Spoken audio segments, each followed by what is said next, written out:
बूढ़े की कहानी। एक बूढ़ा था, उसके दो बेटे थे। प्यार से वह छोटे को छुटकू, अब बड़े को बड़कू कहता था।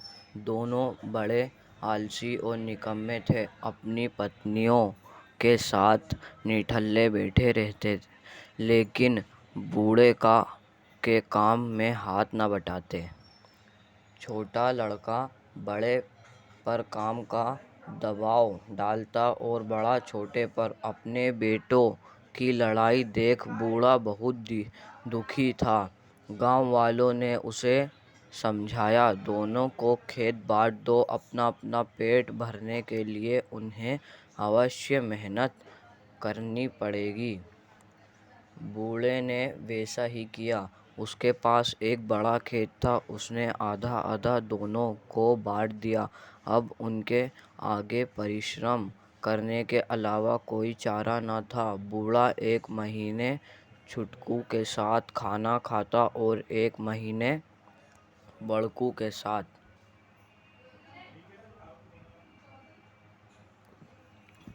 थोड़े दिन वे अपने बूढ़े पिता को खाना खिलाते रहे, परंतु कुछ दिनों बाद खाना परोसते समय उनकी पत्नियां नाक भौं सिकोड़ती और कहती, ऐसे कब तक खिलाएंगे? हाँ, इस बुढ़े को दिन भर बैठा बैठा खाट पर तोड़ता है और रोटियां हजम करता है।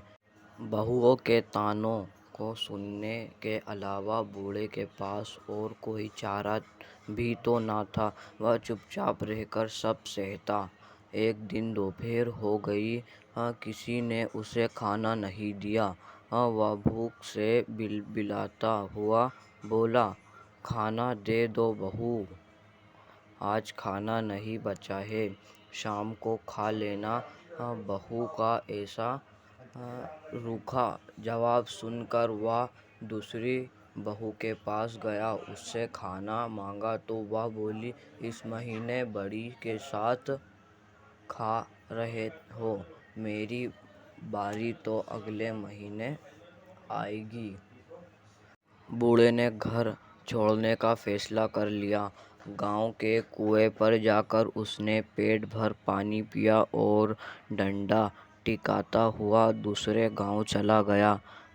लोगों का छोटा मोटा काम करके वह पेट भरने लगा।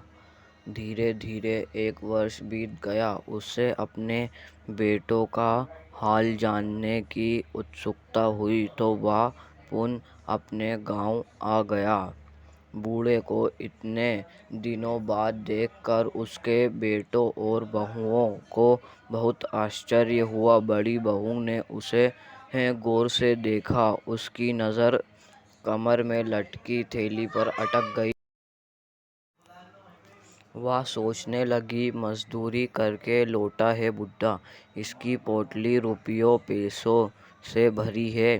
झट घूंघट कर आगे बढ़कर बोली, कहाँ चले गए थे पिताजी? हाँ आए, बैठिए, भोजन कर लीजिए। छोटी बहू ने जब यह सुना तो उसे बड़ी तसल्ली हुई। वह सोचने लगी, अच्छा हुआ मेरे घर आकर नहीं बैठा, वरना कौन करता बुढ़े की सेवा। छुटकू की नज़र थैली पर कुछ देर से पड़ी। उसने यह बात अपनी पत्नी को बताई और बोला, देख, कल पिताजी को अपने घर बुला लाना, प्रेम से उनका दिल जीतने की कोशिश करना, वरना बड़कू बहुत चालाक है, उसकी पत्नी भी बहुत चतुर है, पूरी थैली हजम कर जाएंगे वो दोनों। छुटकू बड़कू वे दोनों बूढ़े की सेवा करने लगे। दोनों बहुएं खाने पीने का ध्यान रखने लगी। बूढ़ा उस थैली को कभी अपनी कमर से अलग न करता, सोते समय भी अपने तन से चिपकाए रखता। उसके बेटे और बहू की नज़र उस पोटली पर अटकी रहती। एक दिन बूढ़े की मृत्यु हो गई। छुटकू और बड़कू को पिता की मौत का गम नहीं था, परंतु दोनों को थैली खोलने की जल्दी पड़ी थी, जो मृत्यु बूढ़े की कमर से बंधी थी। बड़कू ने थैली खोलनी चाहिए, छुटकू बिगड़ पड़ा। दोनों थैली पर अलग अलग हक जताने लगे।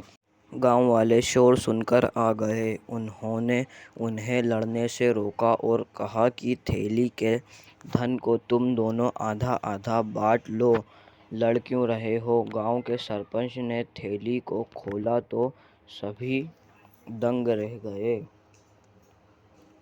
उसमें मिट्टी, कंकड़, पत्थर के छोटे छोटे टुकड़े पड़े थे।